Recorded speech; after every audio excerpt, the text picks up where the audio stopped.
नमस्कार। नमोकार ट्यूटोरियल धमतरी में आप सबका स्वागत है। आज हम पढ़ने जा रहे हैं गणित के बारे में। गणित का जो टॉपिक होने जा रहा है वह औसत या एवरेज जिसको बोला जाता है उस पर है। आज हम पढ़ने जा रहे हैं औसत। आज हमारा जो टॉपिक है वह होगा औसत, जिसको बोलते हैं हम लोग एवरेज बोला जाता है, उस पर हम चर्चा करते हैं। अब बात आती है एवरेज किसको बोला जाता है। एवरेज वह संख्या होता है जो बीच की जो संख्या होता है उसको हम लोग बोलते हैं औसत बोला जाता है।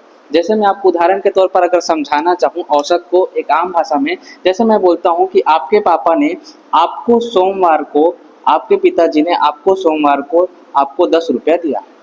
फिर उसके बाद मैं बोलता हूँ कि मंगलवार को आपके पिताजी ने आपको 5 रुपया दिया। फिर मैं कहता हूँ कि इसी तरीके से फिर दूसरा दिन बुधवार के दिन आपके पिताजी ने आपको फिर से 10 रुपया दिया।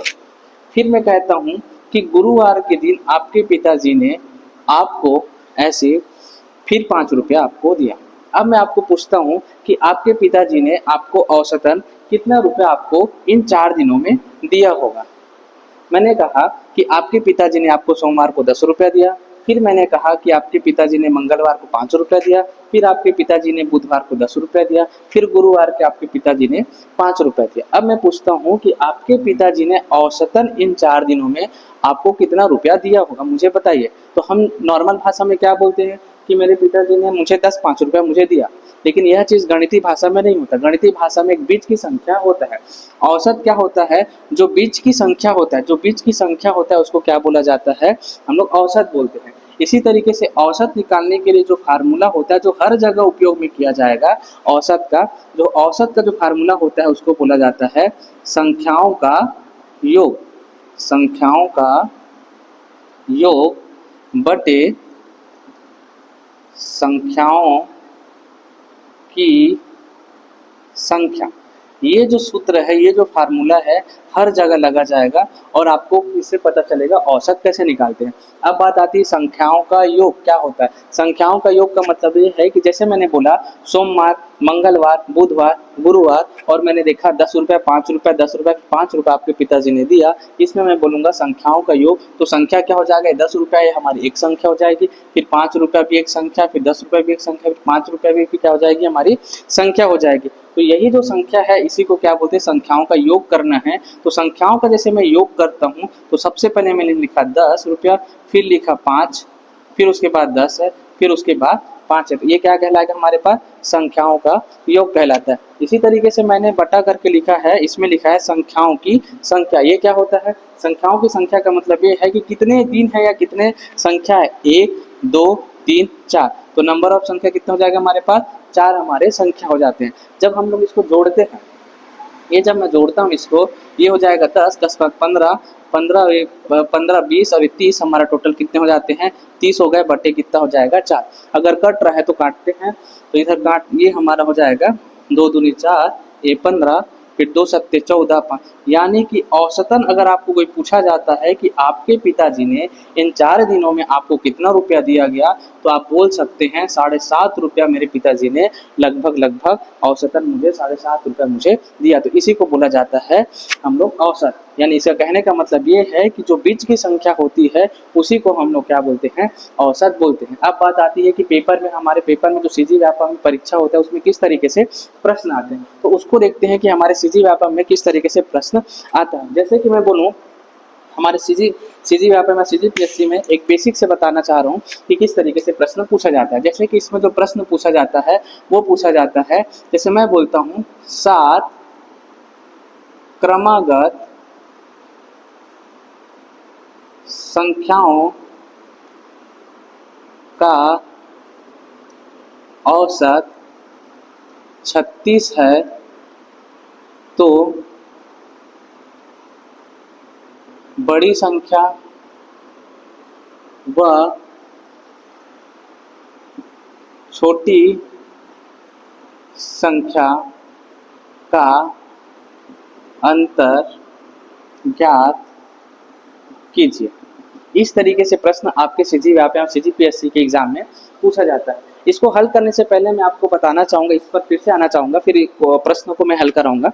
तो एक चीज़ बताना भूल गया मैं, अगर जैसे मैंने कहा कि औसत जो होता है वो बीच की संख्या होता है। जैसे कि मैंने कहा, जैसे कि मैं कोई संख्या लिखता हूँ, जैसे कि मैं आपको बोलता हूँ कि मैं कोई संख्या लिखता हूँ, जैसे मैं कोई संख्या लिखता हूँ, कोई संख्या लिखता हूँ, जैसे मैंने लिखा 21, 22, 23, 24 और 25। मैंने कोई संख्या लिखा 21, 22, 23, 24 और 25। अगर मैं आपको पूछता हूँ इसकी औसत ज्ञात कीजिए, अगर मैं आपको बोलता हूँ इसकी औसत ज्ञात कीजिए या फिर औसत निकालिए, तो किस तरीके से निकालते हैं? अभी मैंने बताया औसत निकालने का जो फार्मूला होता है, मैंने बताया था आपको, औसत का होता है, औसत बराबर होता है संख्याओं का योग बटे संख्याओं की संख्या को हम लोग क्या बोलते हैं? औसत निकालते हैं। अगर जैसे इसमें मैं लिखता हूँ कि हमारा 21 प्लस 22 प्लस 23 प्लस 24 प्लस 25, ये क्या हो जाएगा? हमारे पास संख्याओं का योग हो जाएगा। उसके बाद बटा मैं करता हूँ, संख्याओं की संख्या कितनी है? 1 2 3 4 5, तो बटे में क्या जाएगा? 5। और औसत जब हम लोग निकालते हैं तो औसत जब इसका निकालेंगे तो सबको जोड़ते हैं। ये 5 5 4 9 10 11 12 13 14 15 15 का 5 1 3 3 2 5 6 7 8 9 10 11, यानी कितना आ गया हमारे पास? 115। 115 बटे क्या हो जाएगा हमारे पास? 5 हो जाएगा। इसमें हम लोग काटते हैं, 5 दूनी हो जाएगा 10 हो जाएगा, एक बचा हमारे पास 5 दिया 15, तो हमारे पास औसत कितना आया? अगर मैं देखता हूँ औसत जो है आया हमारे पास 23, यानी कि 23 हमारे पास औसत आया। और यही तो मैंने आपको बताना चाह रहा था कि औसत वह होता है जो बीच की संख्या होता है उसको औसत बोला जाता है। अगर मैं देखा जाऊँ तो बीच की जो संख्या होगा ये 1 2 3 4 5 में ये 2 का जोड़ा बनता है और इधर 2 का जोड़ा बनता है, और ये वाला जो संख्या होता है इसी को तो मैंने बताया था कि जो बीच की जो संख्या है इसी को क्या बोला जाता है? औसत बोला जाता है। बीच की जो संख्या होता है इसी को औसत, और जब हम लोग हल किए थे तो भी हमारा क्या आया था? 23 आया था। इसी कारण मैंने कहा था औसत वह संख्या होती है जो बीच की संख्या होती है उसको औसत बोला जाता है। इसी तरीके से अब प्रश्न को हम हल करते हैं। ये वाले प्रश्न फिर से आते हैं पुनः कि 7 क्रमागत संख्याओं का औसत है तो बड़ी संख्या व छोटी संख्या का अंतर ज्ञात कीजिए। अगर इस तरीके से अगर प्रश्न आता है, इस तरीके से अगर आपके पास प्रश्न आता है तो मैंने आपको बताया कि 7 क्रमागत, क्रमागत का मतलब होता है कंटिन्यू होता है। कंटिन्यू का मतलब इस तरीके से मैंने लिखा, 21 लिखा, फिर 22 लिखा, फिर 23 लिखा, फिर 24 लिखा, फिर 25 यहाँ पर प्रश्न में दिखा था, उसी को क्या बोलते हैं? क्रमागत बोला जाता है। यानी कि कंटिन्यू जो होता है उसी को क्रमागत बोला जाता है। तो हमारे 7 क्रमागत संख्याओं का औसत कितना है? बोल रहा है 36 होता है। और मैंने आपको अभी समझाया था औसत जो होता है हमेशा क्या होता है? बीच की संख्या को क्या बोला जाता है? औसत बोला जाता है। तो यानी कि जो हमारे पास दिया 7 क्रमागत संख्याओं का औसत, 7 क्रमागत संख्याओं का औसत कितना दिया हमारे पास? 36 दिया है। और 36 क्या होगा हमारे पास? यही तो हमारे बीच की संख्या होगा। 36 हमारे बीच की संख्या हो गया। इसका मतलब यह है बीच की संख्या अगर 36 है और हमारे पास टोटल संख्या कितना है? 7 है। इसका मतलब क्या होगा? 1 2 3 संख्या इधर होगा और हमारे पास 1 2 3 संख्या इधर होगा। टोटल मिला के हमारे पास 1 2 3 4 5 6 7 हो जाएंगे, तो 7 क्रमागत संख्या होगा। और मैंने कहा था जो बीच की संख्या होते हैं उसी को हम लोग क्या बोलते हैं? औसत बोलते हैं। तो हमारे पास अगर मैं बोलता हूँ 36 से पहले क्या आएगा? अगर मैं बोलता हूँ तो 35 आएगा। 35 से पहले क्या आएगा? अगर आपको बोलता हूँ तो 34 आएगा। और 34 से पहले क्या आएगा? अगर आपको बोलता हूँ तो 33 आता है। इसी तरीके से अगर मैं बोलता हूँ 36 के बाद अगर क्या आता है तो ये 37 आ जाता है। 37 के बाद क्या होगा हमारे पास? 38। और 38 के बाद क्या होगा? 39 होगा। ये हमारा क्या कहलाएगा? 7 क्रमागत संख्या। 33 34 35 36 37 38 और 39 हमारा क्या हो जाएगा? 7 क्रमागत संख्या हो जाएगा। और इसका औसत कितना दिया है प्रश्न में? 36 दिया हुआ है। अब प्रश्न क्या बोलता है? तो बड़ी संख्या व छोटी संख्या का अंतर ज्ञात करना है। मैं आपको बताना चाहूंगा अंतर मतलब क्या होता है। अंतर का मतलब होता है घटाना होता है। अंतर का मतलब होता है घटाना या फिर माइनस होता है। तो हमारे पास बोला है बड़ी संख्या, इसमें सबसे बड़ी संख्या कौन सा है? ये हमारे पास 39 जो हो जाएगा हमारी सबसे बड़ी संख्या हो जाएगा। ये हमारी सबसे बड़ी संख्या हो जाएगा 39। उसके बाद बोला छोटी संख्या बोला जाएगा, छोटी संख्या अगर बोला जाता है तो छोटी संख्या हमारा 33 होगा, ये हमारी छोटी संख्या हो जाएगा। और इन दोनों का जो अंतर, अंतर का मतलब बताया था घटाना, तो इसका अंतर हो जाएगा हमारे पास, ये आ जाएगा हमारे पास 6, यानी कि इसका आंसर हो जाएगा हमारे पास 6। इस तरीके से प्रश्न में पूछा जाता है। अगर आपको एग्जाम में पूछा जाता है 7 क्रमागत संख्याओं का औसत 36 है तो बड़ी संख्या व छोटी संख्याओं का अंतर कितना होगा, तो आप लगाएंगे इसका आंसर हो जाएगा 6 हो जाएगा। जैसे कि हमने देखा इसी को हम और एक तरीके से बना सकते हैं। जैसे मैंने कहा था कि औसत अगर जब भी आपको पूछता है कि क्रमागत और बड़ी और छोटी के बीच में अगर अंतर पूछा जाता है तो इसको एक और तरीके से बना सकते हैं। अगर मैं इसको एक और तरीका बताऊं तो इसे तरीका बताने से पहले मैं आपको बताना चाहूँगा कि जब भी हम लोग क्रमागत पूछा जाता है और छोटी संख्या और बड़ी संख्या के बीच में अंतर पूछा जाता है, जैसे इन्होंने पूछा है 7 क्रमागत संख्या पूछा है, तो 7 क्रमागत संख्या पूछा है तो 7 कौन कौन सा था, ये 33, 34, 35, जैसे कि मैं लिखा 33, 34, 35, 36, 37, 38 और 39। तो इसका मतलब ये है कि 1, 2, 3, 4, 5, 6, 7 क्रमागत संख्या हमारे पास दिया हुआ है। इसका एक और ट्रिक है, एक ट्रिक से और बनाया जा सकता है जिसमें यही आंसर आता है। तो इसको जब भी बनाते हैं तो हम लोग क्या देखते हैं, इन दोनों के बीच में कितना गैप है। अगर हम देखते हैं इन दोनों के बीच का गैप कितना है, तो 33 से 34 के आने में कितना गैप है, 1 का गैप है, या फिर इसको क्या बोल सकते हैं, या इसी को हम बोल सकते हैं अंतर बोल सकते हैं। इन दोनों के बीच का जो अंतर है 1 है। 34 और 35 के बीच में कितना है, 1 है। 35 और 36 के बीच में भी अंतर कितना है, 1 है। 36 और 37 के बीच में भी अंतर 1 है। 37 38 के बीच में भी 1 है। 38 और 39 के बीच में अंतर भी 1 है। अगर जब समान अंतर होता है, याद रखिएगा, जब सबके बीच में समान अंतर या फिर समान गैप होता है तब हम लोग क्या करते हैं, ये दोनों जिस तरीके से, अगर मैं 1, 2, 3, 4, 5, 6, 7 क्रमागत बोला गया है और 7 अगर डंडा से खींच के आपको समझाता हूँ तो इन दोनों के बीच में गैप कितना होगा, 6 गैप होता है। मैं बोलता हूँ ये 1 गैप, 2, 3, 4, 5, 6, यानी कि 7 ये संख्या मान लो, एक डंडा जो है उसको संख्या मान सकते हैं। 1, 2, 3, 4, 5, 6, 7 हमारे पास क्या है, संख्या है, क्रमागत, और उसके बीच में जो गैप बनता है वो कितना बनेगा, 6 बनेगा। कैसे गैप बनेगा 6, ये एक गैप हो गया, 2, 3, 4, 5 और 6, यानी कि इसमें गैपों की संख्या कितनी हो जाता है, 6 हो जाएगा। और उसके बाद क्या करते हैं, ये जो गैप की संख्या 6 है और उसके बाद देखते हैं इन दोनों के बीच का जो अंतर रहता है, इन दोनों के बीच का जो अंतर या फिर गैप रहता है, इसको हम लोग क्या कर देते हैं, इस 6 के साथ हम लोग गुणा कर देते हैं। इस 6 के साथ हम गुणा कर देते हैं तब हमारा क्या आ जाता है, आंसर आ जाता है। तो इसी को हम देखते हैं किस तरीके से होगा। हमारे 7 क्रमागत संख्याओं का औसत 36 है, तो हम इसको देखते हैं 7 क्रमागत संख्या है तो 7 क्रमागत संख्या 1, 2, 3, 4, 5, 6, 7 हमारे पास संख्या है। और इन दोनों 7 हमारे पास अगर मैं बोलता हूँ, हमारे पास जो क्रमागत संख्या है, क्रमागत जो संख्या है वो हमारे पास 6 हो गया। और मैं बोलता हूँ इन दोनों के बीच का अंतर कितना अभी बताया मैंने, 1 है। और इसमें हम लोग क्या कर देते हैं, इस गैप के अंतर को, अगर इन दोनों के बीच में हम देखते हैं 7 है तो इसके बीच का जो गैप का कितना हो जाएगा हमारे पास, 6 हो जाता है। इस दोनों के बीच का गैप कितना हो जाएगा हमारे पास, 6 हो जाता है। और मैं अंतर बोलूँ तो हमारे पास 1 हो जाता है। इस 1 को गुणा करते हैं तो हमारे पास आंसर कितना आ जाता है, 6। यही तो मैंने बताना चाहा कि अगर आप इस तरीके से भी बना सकते हैं और इस तरीके से भी आप बना सकते हैं। आगे एक प्रश्न और दिखाता हूँ जिससे आपको अच्छे से समझ में आ जाएगा।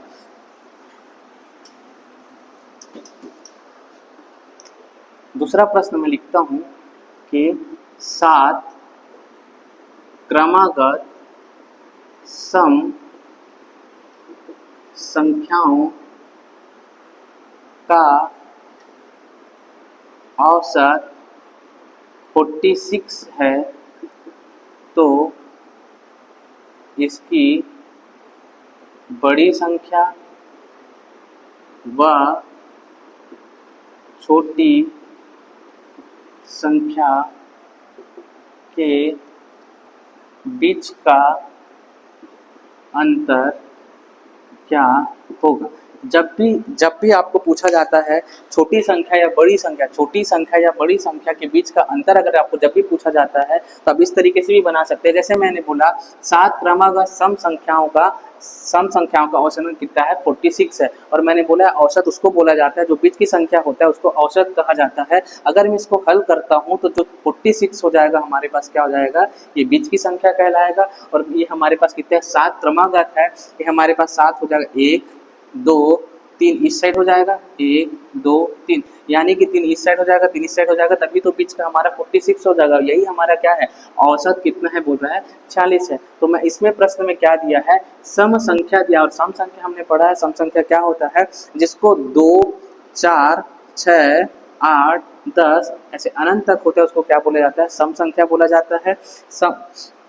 सम संख्या में आ जाएगा। तो इससे पहले का सम संख्या अगर मैं बोलता हूँ तो क्या हो जाएगा, 44 44 जो है हमारे पास सम संख्या हो जाएगा। फिर इसके पहले आ जाएगा तो हमारे पास 42 आ जाएगा, और इससे पहले जो आ जाएगा हमारे पास क्या हो जाएगा, 40 हो जाता है। इसी तरीके से इसके बाद का 46 के बाद का सम संख्या हमारे पास 48 हो जाएगा, इसके बाद का हमारे पास 50 हो जाएगा, और इसके बाद का हमारे पास कितना हो जाएगा, 52 हो जाएगा। 51 क्यों नहीं हुआ, 51 इस कारण नहीं हुआ क्योंकि वह क्या हो जाता है, विषम संख्या कहलाता है। तो हम देखते हैं यहाँ पास, अगर हमने अभी पढ़ा है कि इसमें बोला है बड़ी संख्या व छोटी संख्या, सबसे बड़ी संख्या कौन सा हो जाएगा हमारे पास, सबसे जो बड़ी संख्या कहलाएगा वो हमारे पास 52 हो जाएगा, और छोटी संख्या हमारे पास जो होगा वो हमारे पास 40 हो जाएगा। और इन दोनों के बीच का अंतर कितना होता है, जब इसको हम घटाएंगे, इन दोनों के बीच का जो अंतर होगा ये 2 हो जाएगा, यानी 12, यानी 12 हमारा क्या जाएगा, आंसर आ जाएगा इस मेथड से। एग्जाम में आता है तो आप चाहे इससे बनाइए, या फिर मैं अभी और बता रहा हूँ आपको, उस तरीके से भी बना सकते हैं। मैंने आपको बताया था अगर 7 क्रमागत संख्या लिखा है, 7 क्रमागत संख्या लिखा है तो उसके बीच का गैप कितना होता है,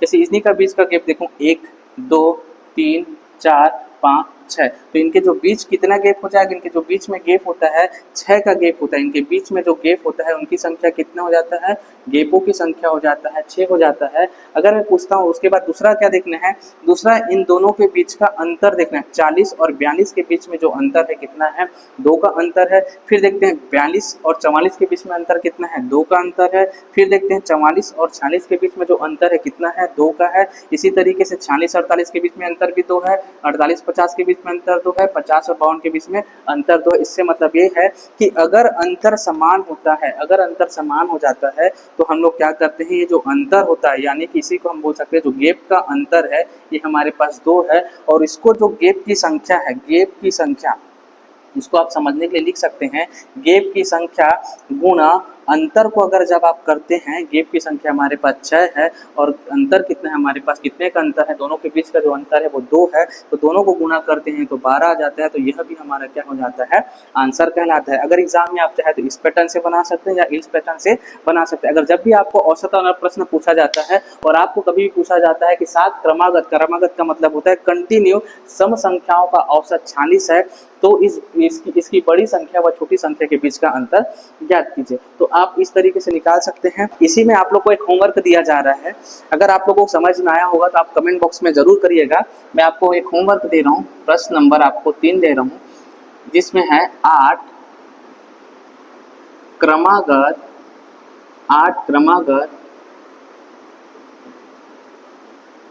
संख्याओं का औसत 6.5 है, तो बड़ी संख्या तथा छोटी संख्याओं के बीच का अंतर बताइए।